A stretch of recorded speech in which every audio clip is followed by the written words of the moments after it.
வந்து கருப்பு ஷேண்ட்டு கருப்பு பேண்ட்டு ஷர்ட்டை போட்டுன்னு ஒரு ஸ்கூட்டர் வச்சுருப்பார் ஒயிட்டாக. அந்த ஸ்கூட்டரில் ட்ருன்னு லேமினேட்டா வண்டி ரஜினிகாந்த் அது ஓட்ட ஸ்கூட்டர் அது. அந்த ஸ்கூட்டரில் ஓட்டின்னு ட்ருன்னு வருவார். அவர் வந்து நின்று ஏன் பார்ப்பார். பார்த்துட்டு நான் நடிக்கும் போப்போ பார்த்துட்டு கட்டி பிடிச்சி சூப்பர்னுவார். என்ன சொல்கிறாரு எனக்கு புரியல. கமல்ஹாசன் உங்களுக்கு கிளாஸ்மேட்டு. முதலமைச்சர் மு க ஸ்டாலின் வந்து உங்களுக்கு வந்து நாடக நட்பு. ரஜினிகாந்த் வந்து ரூம்மேட்டு. நான் எனக்கு தெரியும் என் வாயில் வாஸ்து சரியில்லைன்றது எனக்கு தெரியும்.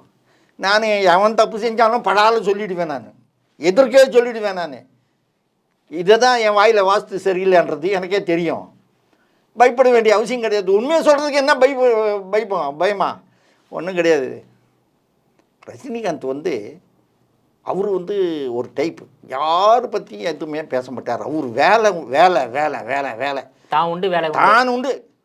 அந்த ஸ்டுடியோவில் ஏவிஎம் ஸ்டுடியோவில் தான் கிடப்பார். எப்போ பார்த்தாலும் இந்த ஃப்ளோரு இல்லைன்னா அந்த ஃப்ளோரு இந்த 4 ஃப்ளோர் 5 ஃப்ளோர் 6 ஃப்ளோர் இருக்குது. எதுலையாவது ஒன்றுத்தில் ரஜினியனுடைய ஷூட்டிங் நடந்துன்னே இருக்கும்.